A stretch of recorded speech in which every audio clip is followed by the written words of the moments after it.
समय पर आरटीआई के तहत सूचना नहीं देने पर होगी कार्रवाई।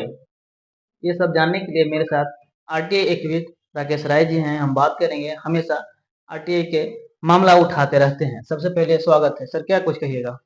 धन्यवाद सर, आपके एक सवाल है, समय पर आरटीआई के तहत सूचना नहीं देने पर होगी कार्रवाई, कब, कैसे और क्यों?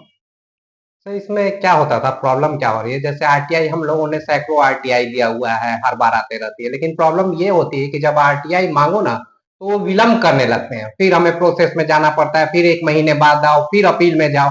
ठीक है, वो प्रोसेस तो बना हुआ है, लेकिन फिर भी परेशानियां होती है। क्या दिक्कत होती है कि जब यहाँ तक कि हम लोग जो पर्सनल उसको 48 घंटे में देने की है आरटीआई, लेकिन वो तो भूल जाइए, यहाँ महीने दिन का भी प्रावधान है, उसके बाद भी वो आरटीआई देने में संकोच करते हैं, जबकि सूचना के अधिकार के तहत उनको देना है, लेकिन फिर भी वो विलम्ब करते हैं। तो इस विलम्ब के प्रति हम लोगों ने जब ये कदम उठाया तो वहां से एक नियम था कि अगर अब से आरटीआई में विलम्ब होगी और तय कार्यकाल नहीं होगी तो उस पर भी कार्रवाई होगी। आरटीआई अधिनियम 2005 के तहत मांगी गई सूचना का इसी के लिए रखे हैं।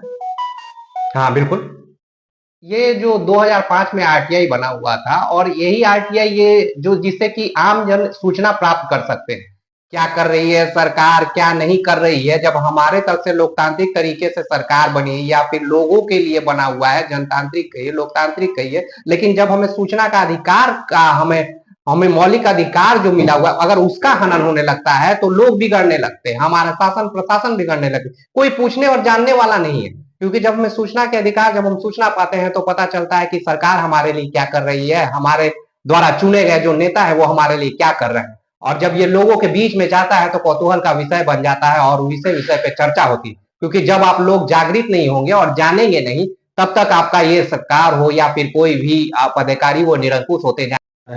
तो अगर देखा जाए तो बहुत सारे स्कूल ऐसे हैं जो इग्नोर टाइप के भी करते हैं, तो उनको क्या कहना चाहेंगे? सर देखो, लोग को हमें आरटीआई तो मिला हुआ है, लेकिन हर चीज में जागृति नहीं होती है। लोग को हमें बताना होगा कि मात्र एक छोटी सी चीज, छोटा सा 10 रुपया का आप पोस्टर ऑर्डर लगा के अगर आप ये हैं, और कुछ लोगों के लिए तो फ्री है, वो भी हम सारा डिटेल अलग से बताएंगे। लेकिन जो भी ये सूचना आप प्राप्त करिए और उस सूचना को लोगों में जब जाहिर करें। जहां तक शिक्षा की बात है, शिक्षा में एक सिर्फ आरटीआई का ही देन है, शिक्षा में एक आरटीआई का ही देन है, जिसके तहत हम लोगों को मौलिक जो फ्री ऑफ कॉस्ट पढ़ाने था उस पर चर्चा हो रही है। क्योंकि उससे हम लोग सूचना प्राप्त मिले हुए जितने भी मान्यता प्राप्त का जो प्रोसीजर था उसको आदमी बाधित किया प्राइवेट स्कूलों ने, तो उसको थोड़ा जानकारी लेंगे। मान लेते हैं स्कूल को इस पर ध्यान देना चाहिए। हाँ, समय पर आरटीआई की सूचना नहीं देने पर स्कूलों पर होगी कार्रवाई। बिल्कुल होगी। तो मान लेते हैं बहुत दिनों से चला आ रहा है कि कार्रवाई होगी होगी, लेकिन अगर देखा जाए तो बहुत सारे ऐसे स्कूल लोग हैं जो अपने समय को देखते हुए नजरअंदाज कर दे रहे हैं। तो सबसे पहले स्कूलों का क्या इन्फॉर्मेशन देना चाहेंगे आप? स्कूल में वो आरटीआई जो चीज है सर, वो राइट टू इंफॉर्मेशन है, सूचना देना का अधिकार, उसमें सूचना मांगा जाता है। और आप जो बात कर रहे हैं वो आरटी है, राइट टू एडुकेशन, जो 2009 में सूचना का अधिकार 2005 के तहत आता है। और आरटी जिसमें आप बात कर रहे हैं, जिसमें कि गरीब लोगों को पढ़ाने का है, वो है आरटी 2009।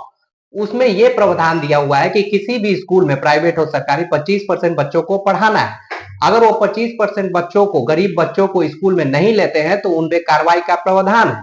लेकिन स्कूल जो है इसे एक मजाक बना दिए हुए हैं, क्योंकि लोग जागृत नहीं है, लोग को पता ही नहीं है कि इसके तहत भी एडमिशन होता है। तो एन केन प्रकरण से स्कूल वाले भी नहीं चाहते हैं कि हमारा फीस न आए, तो फीस को लेने के चक्कर में वो, चूंकि लोग जागरूक नहीं है, तो किसी तरह से पैसा वसूलते हैं और आप उसके तहत लगते ही नहीं है, वरना आपका काम भी होगा और स्कूल पे कार्रवाई भी होगा। लेकिन हम आपस में ही जिक्र करते रहते हैं और स्कूल में जो हमें संविधान के तहत जो अधिकार मिला है उसका हनन स्कूल करने के लिए आतुर हो जाता है, और आप जागृत नहीं, इसलिए वहां पे खत्म हो जाती है। आप जागृत होइए, स्कूल करेगा करेगा, किसी कीमत पे करेगा, और आपका सरकार भी मदद करेगा।